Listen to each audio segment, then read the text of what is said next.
Well, it seems like I have been tagged again by my friend D. She's actually tagged me a couple of times, so I can't really say that I'm surprised.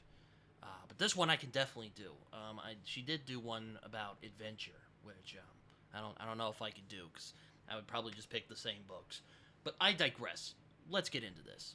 Ah, jeez, I need to scratch myself. Hello, everyone. Britton here, also known as Samoki Dude, and as I've said, I was tagged by my good friend D from Through the Pages with D, and it's my favorite people tag. So basically, my favorite authors or comedians or actors or whoever, I'm going to talk about them. And D very kindly asked me to do this, and it took me a while because I had other videos I wanted to do, but now I have some time, and now I'm here.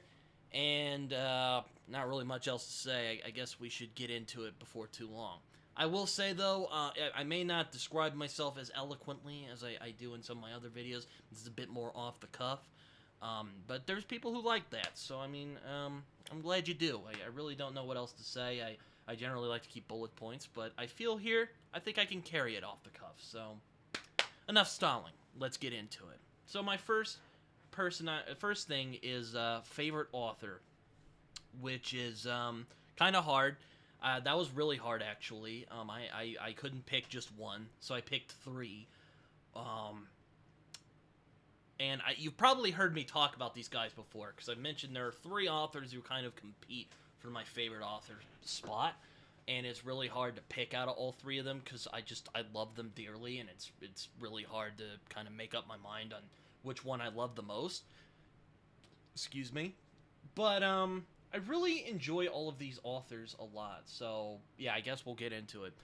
First one I have on here is actually one who does comics, or well, he did. He doesn't do them anymore because he's kind of, he's basically he's gotten so pissed off at the industry he doesn't want to do it anymore. But you know who I'm talking about. You know him. You love him. He's the crazy madman wizard who lives out in Northampton, England, and that is Alan freaking Moore.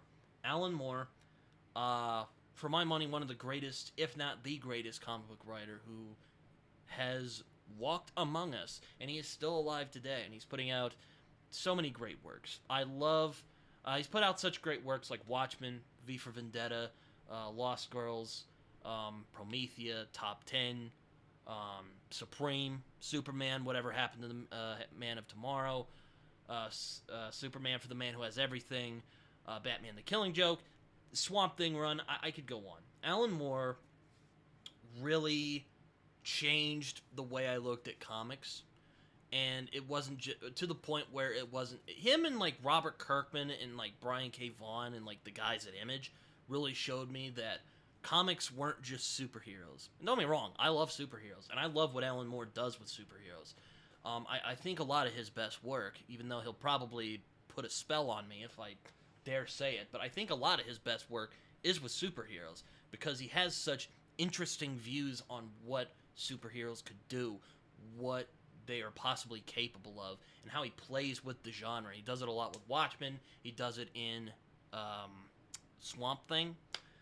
But he changed my life. He really showed me that comics weren't just superheroes. The comics could basically do anything. And I can't give him all the credit in good conscience. I mean, I do give him a lot of the credit, but I can't just say it was him, because it wasn't. He didn't draw them. But he also was complemented by exceptional artists like Dave Gibbons, Stephen Bissett and John Totleben, Eddie Campbell, David Lloyd, a lot of his wife, Miranda Gebbie, also Jason Burrows, who did his Lovecraft trilogy, which is really out there. But Alan Moore is he is like the mad philosopher poet of comic books, and I wouldn't have it any other way. There are many people who have tried to follow him up, like Grant Morrison or Neil Gaiman, or even on the American side. His impact is insane. I can't even bring up his impact. I mean, today we are feeling his impact. Most of the superhero comics that are written today were impacted by him. It is hard to really. I mean, he is the Shakespeare Dickens guy of of comics. That's really what he is. And I don't think we're going to see an animal quite like him anytime soon. Again, anyway. But Alan Moore, he's phenomenal. I love Alan Moore a lot. I think he is one of the greatest writers who has ever lived. Going on to my next one, it is Ray Bradbury. And again, this is kind of hard because Ray Bradbury was a magical experience for me. I actually read the Sound of Thunder first. I was in 8th grade, and my teacher, his name was Mr. Winter. He had us read A Sound of Thunder, and it was a very magical experience. I really enjoyed that story, and I've read some of his novels since then, like Fahrenheit 451, The Martian Chronicles, and my personal favorite, Something Wicked This Way Comes. Bradbury is one of those guys who had such a deep passion for storytelling. But not just that, but for life. And that passion is so accessible. It's so apparent. I mean, you even watch him giving interviews when he's an old-ass man, he's had a stroke, and he's in a wheelchair, basically. He can barely walk. And you can still see him just so jubilant about storytelling and about life and about living it as much as he can and seeing and capturing the magic that can happen in our real world. Because so much of our fiction has to bring up how shitty and horrible our world can be. But Bradbury, while never not acknowledging that, he certainly acknowledged the shittiness of the world from time to time. He has his darker emotions. You can read the Martian Chronicles. You know. If you've read the Martian Chronicles, you know. But Ray Bradbury believed in the magic that is life. And he lived it as much as he could. And that passion for life and for storytelling is something I've tried to capture in my own life, something I've tried to capture in my own work. I don't think I'll ever will. I don't think I'll ever will tap on that. There are some authors who've come close. I mean, there's guys like Neil Gaiman and Stephen King who have that similar love for storytelling, but none of them are as pure as Bradbury. Bradbury was just... he's magical. That's really all I can say. His work is magical, and there will never be another like him.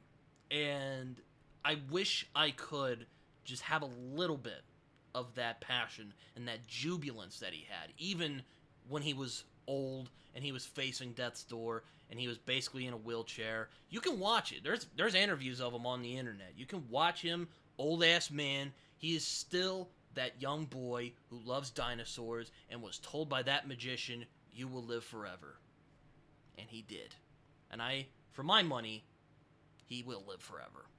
Next author to go on a little 180, if Ray Bradbury really believed in the magic that life can bring, this guy, Cormac McCarthy, he really could bring up the utter tragedy that life is capable of. There is very few romanticism in Cormac McCarthy's work. Now, I know, I can see the eye rolls now. A lot of people are like, oh my god, Britain, we know you love Cormac McCarthy. You've talked about it. He's like your go-to guy. Like, come on. Just, we know. And I get it. I'll keep it short. I've made videos about Cormac McCarthy. I have written about Cormac McCarthy. I have discussed Cormac McCarthy with countless people. What can I say? The man was a unique stylist. He is one of those guys who will be up there with the greats. He is up there with Twain and Poe and Hemingway and Fitzgerald and all those great American authors. He is the great American novelist. I know there's some people who might go, oh, what about Philip Roth? And, oh, what about Thomas Pynchon? I don't care about those guys. I mean, okay, I like Pynchon, fine. But Cormac McCarthy is on another level. His work is mythic as well as being very timely. It feels timeless in that way. If there's a good way I could describe his work, it would probably be mythic. I mean, that's probably the best way I would describe his work, because a lot of his work is mythological. It is based on timeless things that anybody can relate to. And his work is really dark. Unlike Bradbury, he is like the darkest dark of darkness that you will probably get. There's actually one quote I'd like to find here. I cannot find it at the moment. It was on the old. It was on the No Country for Old Men. Book cover. Let me see if I can find it.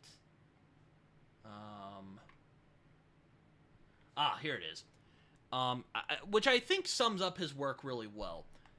It's on the back of No Country for Old Men, or at least my copy. I dumbly forgot to get it, but luckily Goodreads has it, so thank you, Goodreads, for once in your life. Thank you. Encompassing themes as ancient as the Bible and as bloodily contemporary as this morning headlines. That's probably the best way I would describe his work. I mean, there you go, right there. Like, that's the best way you can describe Cormac's work, is as ancient as the Bible, but also as contemporary as what's going on outside today. It's been a year since he passed away, and I'm still shocked. I can't believe it's been a year. And he is missed. I do miss him. And, I mean, he was 89, but, yeah, I hope he's doing well, wherever he's at, and thank you. My next one I got here is favorite comedian. So this is kind of tough, because there's a couple I could mention, like, Dave Chappelle. I really like Dave Chappelle. I like his, I think some of his newer stuff is a little weaker. I think he's just kind of on that stage where he's just being a contrarian for the sake of it, and it's not really interesting anymore. But those first two stand-up albums he had on, like, HBO, hilarious. I love them. They're phenomenal. I guess, I don't know if this counts. They're like a comedy group more than, like, stand-up comedians, but I really love Monty Python a lot. I mean, Holy Grail, Life of Brian, The Meaning of Life, all classic films. And the show is really good too, Monty Python's Flying Circus. I really love them a lot. Or Mel Brooks, though he was more of a director, but even then, I guess it counts. He did act in his movies, so yeah, I guess he counts. I do like Mel Brooks. But my favorite comedians, there were two in particular that I chose. One is Robin Williams. Kind of like Bradbury, I loved Robin Williams's passion for life and just the exuberance he had when he was on stage. If you watch his stand-up, I have to quote Doug Walker here, great, never the same show twice. The man was a genius of improvisation, and he's a lot of great films he made too, like Aladdin, Mrs. Doubtfire, Good Will Hunting. I do like his dramatic stuff a lot more, though. Even though I like his comedies a lot. And Hook, for a lot of people who like that movie. I mean, I think it's fine, but I think Robin Williams is one of the better parts of that film. But Robin Williams had a exuberance for life that I don't think could be replicated. And he was an original. I do love his work. His stand-up is really good. And I don't know what to say. Robin Williams, ladies and gentlemen. Another one I gotta mention is George Carlin, who a lot of people quote in, like, conspiracy nut areas, and a lot of people kind of go like, oh yes, based AF. But George Carlin really changed my life in a lot of ways. I listened to a lot of his stand-up, and he basically, like, I have an issue with certain comedians, like Ricky Gervais, who basically just, I don't know how to describe it. I don't like Ricky Gervais very much because he's basically like that guy who has to, like, rub into your face how fucking smart he is, and I don't like that. It just rubs me the wrong way. And nothing wrong with people who like his stuff. I have good friends of mine who love his stuff, and hell, D likes Ricky Gervais. But Ricky Gervais just has that I'm smarter than you, and I'm gonna show you how smart I am, and yeah, I don't really give a shit about that. George Carlin, I think, does that a lot better. I think he, just his social commentary and his eye for noticing just the political, how the world works is really second to none. I love George Carlin's work, and he really changed my life. He really got me to question things when I was younger, and I'll always appreciate that. And I also thank my Uncle Ryan for showing me George Carlin, because, man, he was great. And he is missed. I definitely am curious of what he would think of our society right now. But yeah, I mean, if you do like Ricky Gervais, I would recommend watching George Carlin. I think George Carlin does what he does better, if you ask me. I know, I probably a hot take there, because I know a lot of people like Ricky Gervais for some reason. I don't like being told how much of an idiot I am, but I digress. So yeah, let's get moving. So favorite actor. Again, I couldn't pick one, because there were so many I could have picked, like Daniel Day-Lewis, Tom Hardy, Christopher Walken, who, yes, I actually think is a really damn good actor when he isn't doing his Christopher Walken-isms. Though, don't get me wrong, I love the Christopher Walken-isms. Who doesn't? I hate to steal from D here. Tom Hanks. I love Tom Hanks. Who doesn't love Tom Hanks? I actually was talking about him on Twitter the other day, and seems like a lovely man in real life. I mean, if I ever met him, but a great actor too. I think he's a very underappreciated actor, because he's like, oh, he's in all those sappy films like Philadelphia, which, first of all, fuck you. Philadelphia is a great film. And, Forrest Gump, still. And I might also be saying this because I have a deep fondness for Forrest Gump. It's a childhood film of mine. I watched it a lot when I was a kid, and I still love it today. But Forrest Gump, he is unbelievable in that film. That is still my favorite performance from him. He completely disappears. I mean, yeah, I know that's Tom Hanks playing that role, but, he is so freaking convincing as Forrest Gump. Unbelievable. I love that film. He's also great in, Saving Private Ryan, and, of course, Castaway. He actually makes you feel really bad when a ball floats away from him, because you grow attached to that ball. It's a good little ball. His name's Wilson. He probably wouldn't have survived if it weren't for Wilson, to be honest with you. He probably would have lost his sanity, or life, or whatever else he was looking for. It's a solid film. But Tom Hanks, great actor, seems like a really cool guy. I would really, definitely would be one I would love to meet if I ever got the chance. Fantastic actor. Another one I really appreciate, and I know a lot of other people do, he is kind of your favorite actor's favorite actor. He's one of my favorite actors. It is Gary Oldman. That man is a chameleon. I am not kidding. I mean, Reznov, Air Force One, Leon the Professional, Dracula, freaking played Dracula, played him really well. He's been in so many iconic films, and he is unbelievable. His range is ridiculous. He can play oddballs, he can play straight men, he can play psychotics. I really don't know who Gary Oldman couldn't play. He really is that versatile, and he's basically inspired a generation of other actors. I mean, it's insane. I love Gary Oldman a lot. I think my favorite performance of his is Leon the Professional. Just that swaggering insanity he has in that movie is just, it's so good. I would be also remiss if I didn't bring up my main man, Denzel Washington, also in Philadelphia. And he is phenomenal in that film. Also, Training Day, freaking love that movie. He plays a dirty cop in that film, and it's incredible. I love Denzel. His presence and his grace and dignity, just, I love his work so much. I think he also can play basically anyone. You want him to play a smartass, the straight guy, the inspirational teacher, the just absolutely slimy character. He can do it. He could do it all. I really like actors who are versatile in that way. So like Gary Oldman, Denzel, Daniel Day-Lewis, Tom Hardy to an extent. Tom Hardy, I think he has more range than some people give him credit for. Cillian Murphy, I like those guys a lot. His range is ridiculous. I love Denzel a lot. I don't want to leave out actresses, but I had to bring up Kate Winslet.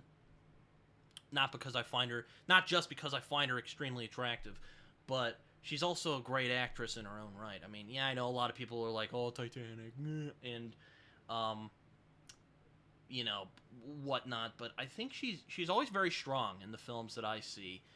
Um, God, what's the last film I saw with her in it that I really enjoyed? Well, that's embarrassing. I'm probably gonna get comments about that.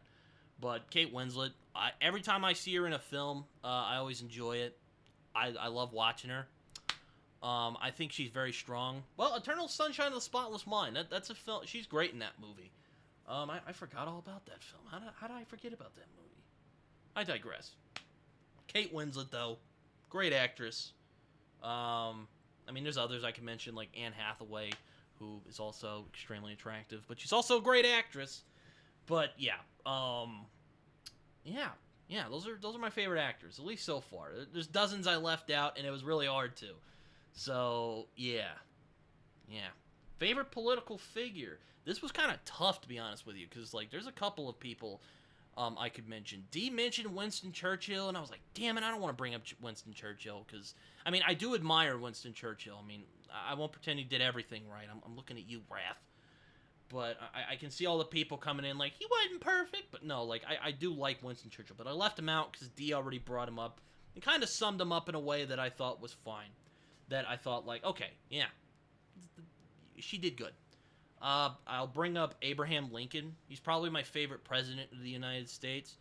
That guy was a genius. That really is the one word I could pick for him, is a brilliant man, a brilliant politician, and just so, again, a brilliant man, and he really foresaw a lot of the problems that we're dealing with right now. And just read his speeches, read his quotes. Now I know he wasn't a perfect president. He definitely bended a lot of the constitutional rules. I mean, I'm not going to say he was perfect, but just read his quotes. Read his, I quote Abraham Lincoln in my everyday life. Like, this man was a brilliant individual, brilliant aphorist as well. Like, he had a lot of really great witty turn of phrases. He's probably my most quoted president for sure. I mean, he's definitely one I go back to. Because, again, brilliant man. Just read his speeches. Read his speeches, and you will be shocked how much he foresaw for our nation. I mean, it really, there will not be another quite like him. You see a theme here? I like people who are very singular, you see. Another person I would bring up, and this might kind of surprise some of the older crowd, but William Buckley Jr. Now, some of the younger people who are probably watching this are probably thinking, who the hell is William Buckley Jr.? Well, he was kind of the Mr. Conservative, like, back in the, like, 60s all the way to, like, the early 2000s. Like, he was around for a long time. Blows Fox News out of the water. I don't want to get too political here, but I will say, for all accounts, blows Fox News out of the water, has more integrity in his little finger than those fucking morons at Fox News will ever have. But just a brilliant man. Now, again, I don't agree with everything he said, but I admire his integrity, and I admire that he was able to allow people that he actively disagreed with on his show, Firing Line, which you can find on YouTube. It's free. And you'll be shocked by a lot of the really surprisingly very interesting, eloquent,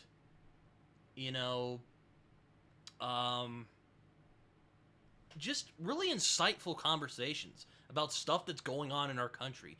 And you could even say it's happening today. I mean, it's really good stuff. If you're interested in, like, politics and, like, social sciences like I am, I would definitely recommend checking out The Firing Line. It has a lot of great political conversations, and a lot of really great conversations in general. And he also was willing to admit when he was wrong. Now, I mean, he fought when he was right, but he would admit when he was wrong, which I always appreciate. It's always good to know a man who knows his limits. And William Buckley Jr. was one of those guys who did. Now, I wouldn't call myself a uber conservative or anything, but I do think if you're just kind of like, if you want to go back and think, oh wow, the Republican Party has fallen ridiculously, go watch The Firing Line. But William Buckley Jr., interesting guy, a political figure who I admire. He never really got into, I think he was the mayor somewhere. You could correct me if anyone knows if anyone even knows who William Buckley Jr. is. There's probably some of the older people in the crowd. But yeah, those two really popped to mind. So, favorite director and screenwriter. Oh man. So I did two. For one director and one screenwriter. The director was easier than the screenwriter, because screenwriter I could pick a lot of people, like David Mamet, Aaron Sorkin, Vince Gilligan. Though he's a teleplay writer, he's a television writer, but still screenwriter nonetheless. But my favorite director, probably to the shock of literally no one who actually knows me, is Stanley Kubrick. Again, you might notice that I really appreciate singularity.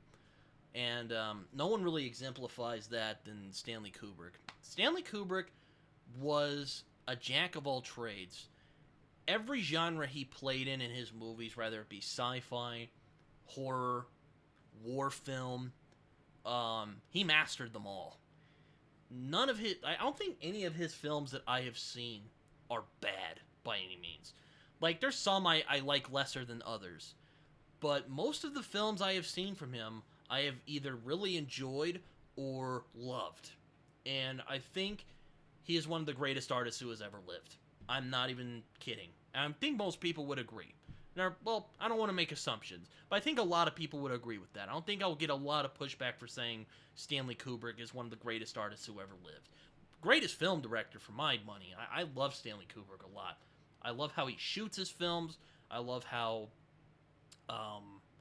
ponderous they are. But they're not completely without humor. His films are fucking hilarious at times. Like, I mean, A Clockwork Orange. I mean, I have a Clockwork Orange shirt. I freaking love that movie.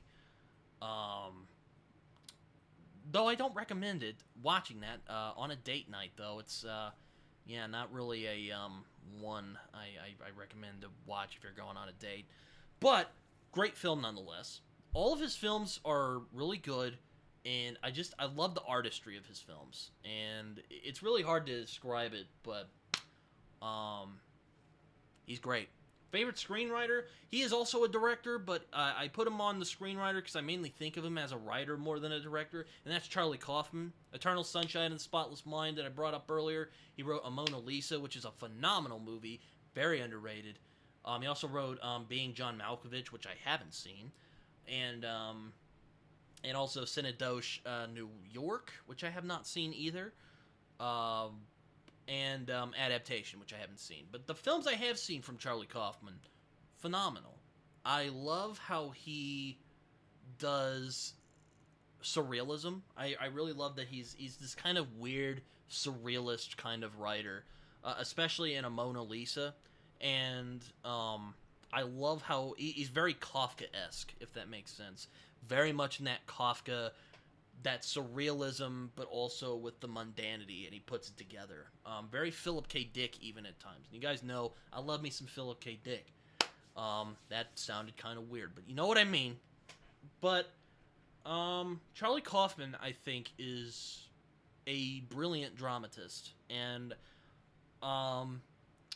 probably one of our greatest living artists, still alive today. I love Kaufman a lot. I think that he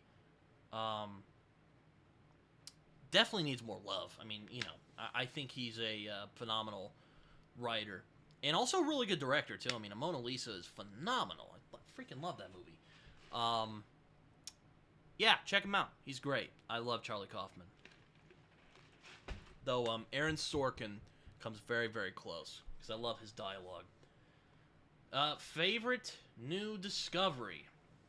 Probably podcasting. I thought about it because I'm like, oh man, favorite new discovery. What would I do with that? But probably podcasting. I really have grown to enjoy podcasting a lot. I think that podcasting is, I mean, it's very hard work, believe it or not. I know I know what you're thinking. You're sitting there for like an hour, maybe 2 hours, maybe a little longer than that.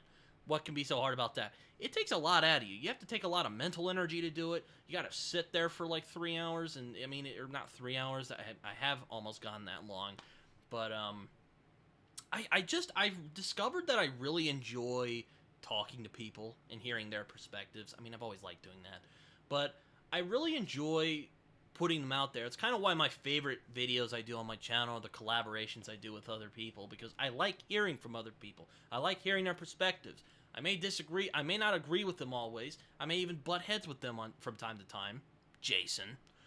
But I enjoy hearing people's perspectives, and I love that I got this podcast together to where I can do that. I've talked to so many great people like Jordan and Ben and Philip Chase and Joanna and Dee and John from Talking Story.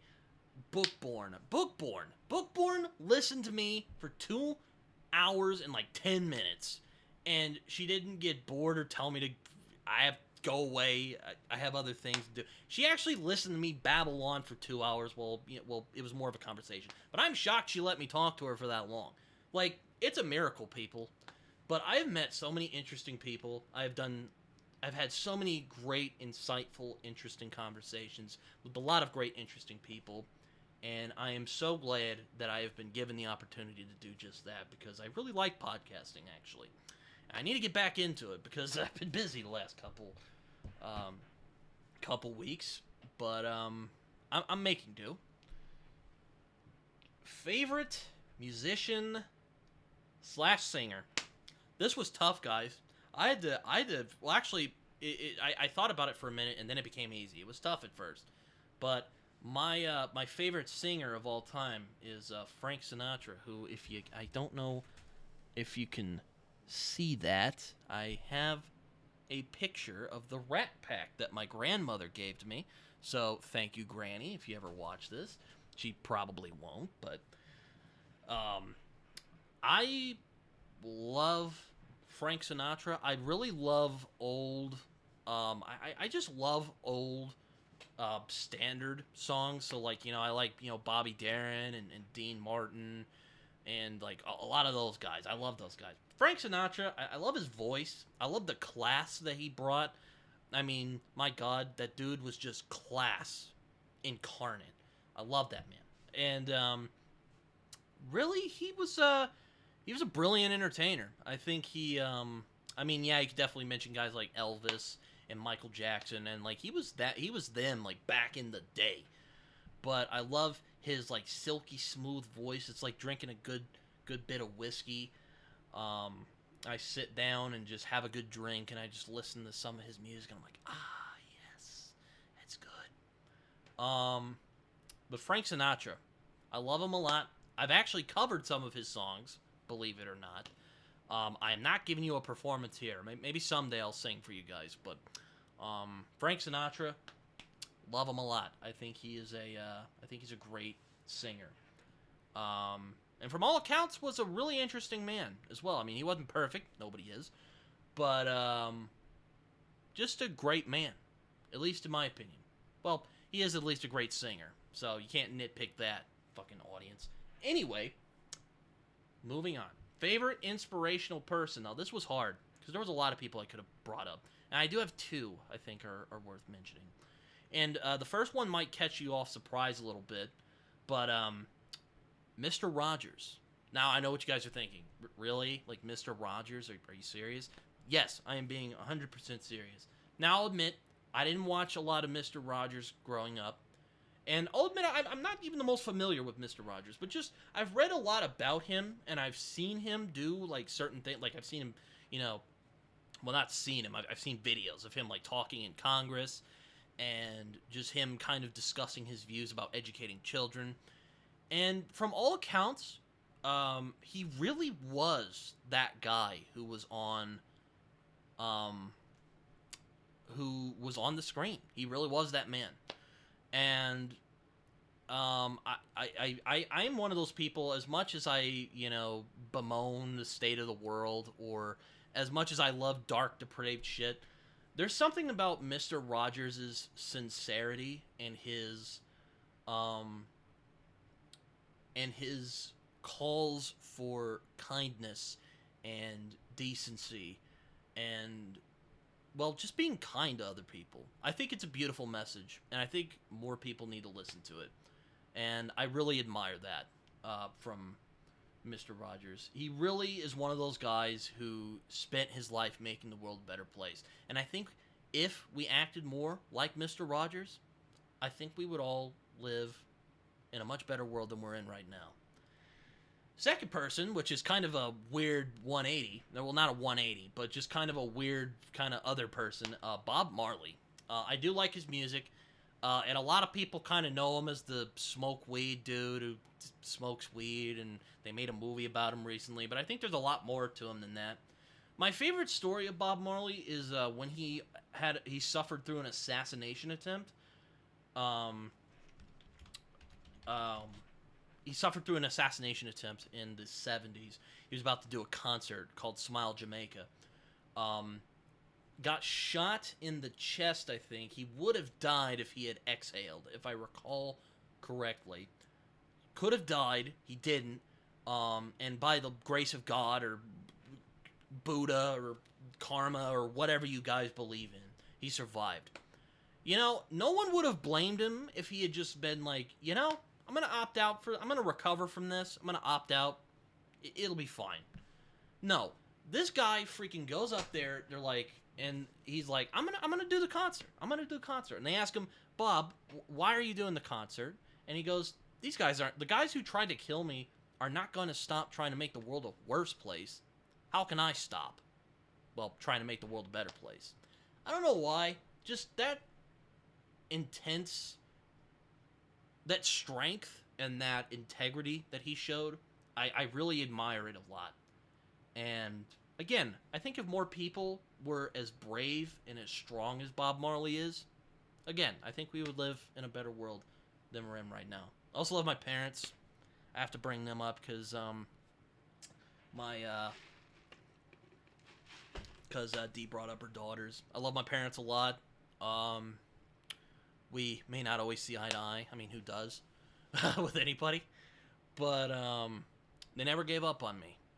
And if you guys remember my autism video that I made a while back, they never stopped fighting for me. And I hope they know that I appreciate them. And I love them a lot. Yeah. Alright, I won't get too heavy on you guys. Alright, you don't have to put it on this. I put it on here because Dee did, and I would have felt really bad if I didn't put it on here. But the last one I got here is, and this is an optional one, you don't have to do this, but Dee did it, and I would have felt bad if I didn't put it on here. But favorite musical. That was tough, because again, I don't really watch a lot of music. Like, I've watched a couple, but there's one that really pops to my mind, and it is the Rocky Horror Picture Show. I freaking love the Rocky Horror Picture Show. I love the musical. I also really enjoy the film with Tim Curry in it. I just love it because it's unapologetically weird and strange. It's got like transvestite mad scientists in it. It's insane. I love Rocky Horror Picture Show. I love the music. I love the strange characters. And I just, it's so unapologetic. And it's so just, I don't give a shit. We're doing it. I can't help but love it. Like, it's like, I don't think any other musicals try to do that. Maybe there are. I'm not a musical expert, but I just love how much I don't give a shit that Rocky Horror Picture Show is. I love it. I also really like Dear Evan Hansen a lot. I like the songs in that one. But Rocky Horror Picture Show. Love it. Absolutely love it. Let's do the time warp, shall we? Yeah, so that is it. That took a lot out of me. I hope to tag people. I'm going to tag some people, I guess. Of course, Jason from Jason Furman. I kind of want to hear who his favorite people are. Carol Wainwright from The Falcon Reads. I'll tag him. My good man, Ben from Bingus Khan. Great guy. He's a friend of the channel. And, of course, Jordan from iWizard. I'd love to hear his favorite type of people. So, yeah. I think that's it. Took a lot out of me, people. I have to admit. But I hope you guys enjoyed this video. If you guys want to find me, I am on Twitter. I am also on Goodreads and Letterboxd, where you can find more coherent reviews than the one I just, which you'll, you know what I mean. I'm a little fried today. You can also find me on Discord if you want to hang out with me. And again, if you want to see reviews that are probably more coherent than the one you just heard right now, I did get it right this time. Again, go to my Goodreads and Letterboxd. I write reviews on there from time to time. YouTube has taken up a lot of my time. Hope you guys enjoyed this. I enjoyed making this, and the people who've tagged, I look forward to seeing your videos.